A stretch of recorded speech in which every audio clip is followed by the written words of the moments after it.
Congressman Pete Sessions, a Republican from Texas. Congressman, good morning to you. We got the news overnight that gas prices rose an average of nearly 10 cents a gallon nationwide. That's more than 30 cents a gallon in the last week. And since the war began, it's up more than basically $1.30.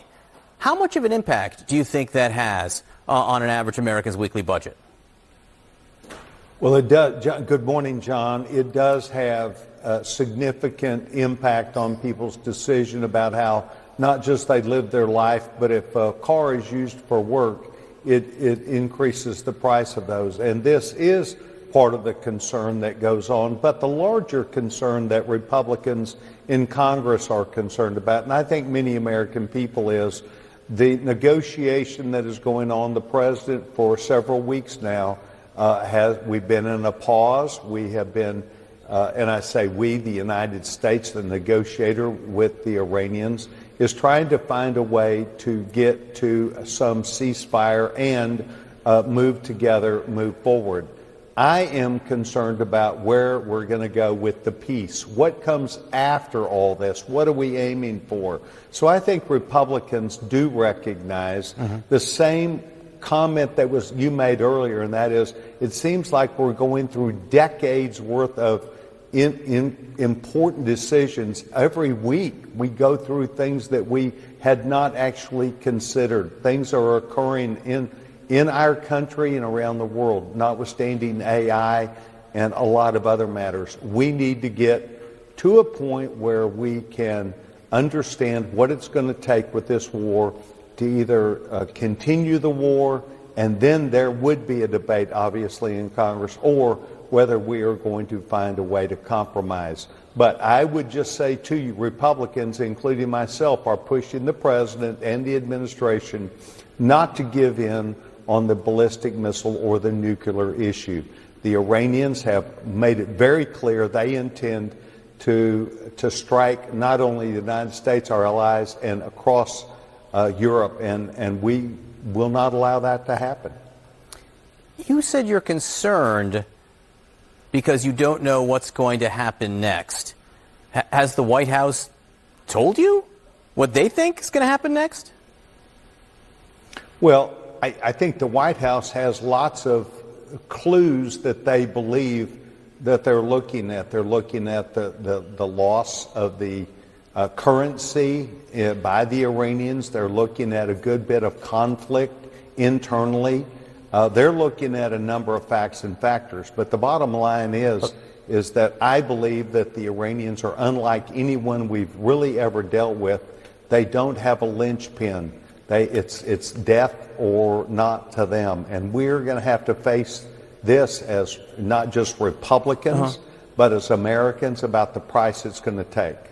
Congressman, it just sounded to me like you weren't sure what the administration's plan was. Well, no, I don't. I think it's how do we counter what we don't want or what we want. And I think that the president has been very careful. We did not come in and bomb all these cities, the infrastructure, the civilian populations. And they're having to make a determination. How are we going to do this? Is this going to be something where they fund the Iranian people, the opposition against them? Will it be an inside topple? I just don't think that we have necessarily decided on that pathway, and yet here we continue. What we thought normal bombing, cutting them off from money, putting them in a harder place has hardened them, and that's my opinion. I think the administration is trying to figure a lot of these things out. And meanwhile, in the United States, we've got our own problems. Again, just to try to follow up on what you were saying there, you think that the U.S. action has hardened the Iranian regime, so you do not think it has worked to force their hand? I think that we don't have a real clue about what that linchpin would be. We have used conventional ideas. We've tried to work in conventional ways, and I think that we need to rethink where we are, what that's going to take, and the American people, or at least members of Congress, need to understand, is this going to be 6 weeks more of a war, or what is it going to take? Because, see, we have to rearm ourselves also.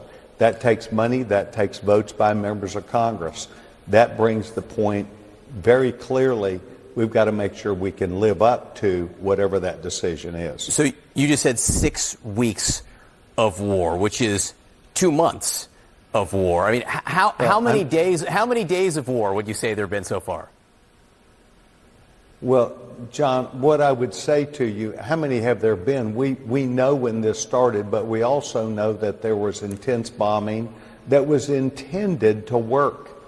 I cannot say that it didn't work, but it certainly did not end the matter. And I'm not saying that it's 6 weeks or any amount of time. What I'm saying is we need to get a better handle off where we are now, I guess what I'm asking, what it's going to take. I'm so sorry to step on what you were saying there. Has it been 60 days? You're all right. They have been in peace talks where we have refrained from, quote, war now for at least the last 2 weeks, John. I missed what you just said there. I'm so sorry.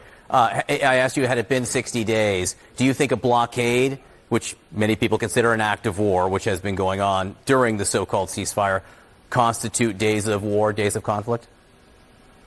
No, I do not, John. I consider the last several weeks that this was negotiation to end it, and that would not be the quote war that's going on. I think negotiation is not war. All right. So you agree with Pete Hex that there's sort of an extension on the term paper here when they have to ask for congressional approval. Congressman Pete Sessions, appreciate your time this morning. Thank you. Kate? Interesting.